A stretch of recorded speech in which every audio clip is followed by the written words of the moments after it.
Thank you for contacting Lifeline. We are here to support you. You will shortly be transferred to a counsellor. Please be aware that calls are recorded for training and monitoring purposes.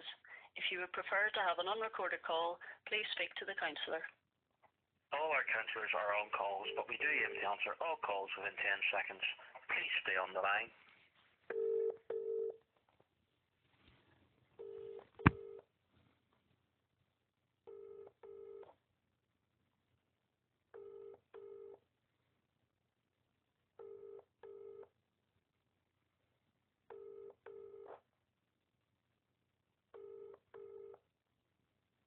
Your call is important to us. A counsellor will be available shortly. Please stay on the line.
Hello, you're through Lifeline. How can I help? Hello, my name is Howie. Hi, Harry. Have you called us before? Yeah, I have. And what would be your surname, Harry? I'll look you up in the system. It's Colton, spelt Coulton. Okay. Harry, my name's Jackie. I'm just not finding you at the moment, but we'll not worry too much about that.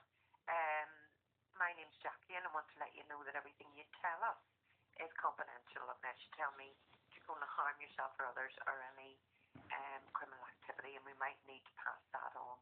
Well, I am a criminal. That's the case. I'm a criminal. You are a criminal. Because the police are always stopping me in my wheelchair and prosecuting me. Because where I live, there are no pavements. And the police say I'm obstructing on the road. So I have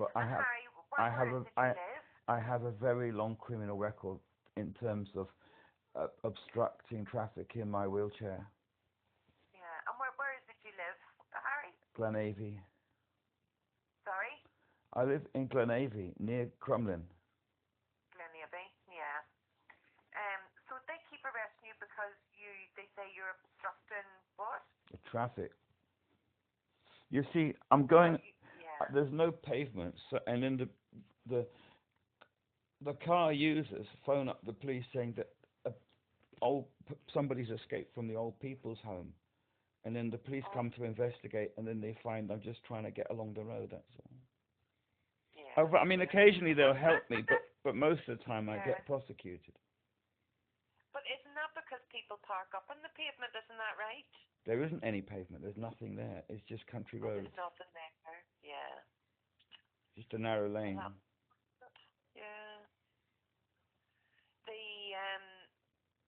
That must be very frustrating for you, Harry. It is, because I haven't got the mental capacity to defend myself in a court of law, so I end up with a big criminal history. And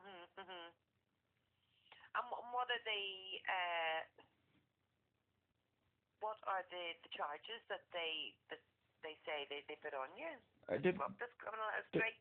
Nobody explains anything to me. People don't realise that I can't read the court papers because it will cause me to have a seizure, and so they just say I'm not entitled to know anything about it.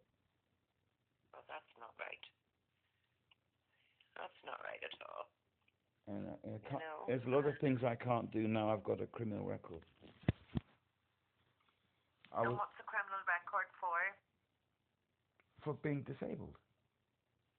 No, you can't have a criminal record for being disabled. Well, that's what I've got my criminal record for. What does it say on the legal papers? I never read them. Because if I read them, I'll have seizure. So I put them into AI, and I tell them, and then I tell AI to send my response to the court, and I never read it. Okay.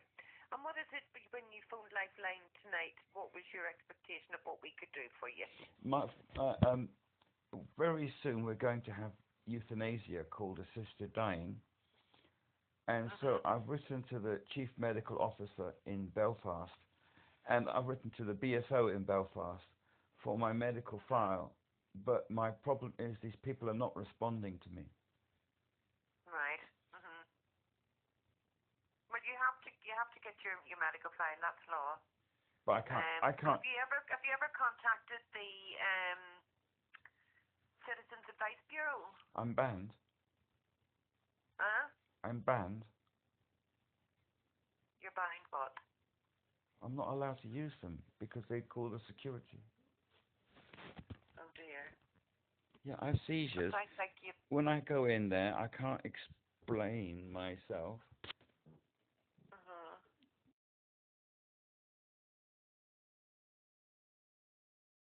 Okay. And then they say that it's dangerous for me to go to the Citizens Advice Bureau because firstly, if I try to speak about my problems and have a seizure, it's bad for me because that I'm harming myself through a seizure, and also the other customers find it offensive.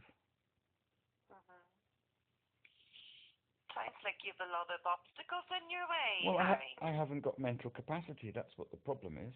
And when I try to get training for my controller, I can't find it. Yeah. Do you know what to do about getting my controller called? Controller trained? Do I know? Yeah, because I have to have a controller because how can I put it? If I don't have a controller, part of my brain will go missing. No, that's wrong. I made a mistake. Hang on. The controller is part of my brain. What I meant to say is that if my controller doesn't have training, then they will disappear with the part of their brain that I'm using to support my brain. Because the part of their brain that I'm using is my orthotic support. That sounds all very complicated. It's not complicated. I try to explain it simply. I had a brain injury. My brain doesn't work, so I have to have a controller, which is another human being. That controller, I then use part of the controller's brain to regain my mental capacity. But if the controller hasn't received training, they can just disappear. They'll have a mental health breakdown because they can't cope. Then if they just disappear, I then lose the part of their brain that I was using to support my brain. Is that clearer? And what can I do for you on this call tonight, Harry? Is there anything specifically that I can support you with? Well, my controller disappeared on the 4th of June. And they never had any training. And I'm struggling to get my medical file from the BSO to send it to the chief medical officer in Belfast so they can authorize my assisted dying. Okay. That's not something we can help with. We're a pro-life organisation, Harry. Okay, I'm going to have to go. You take good care now. Bye-bye. Bye.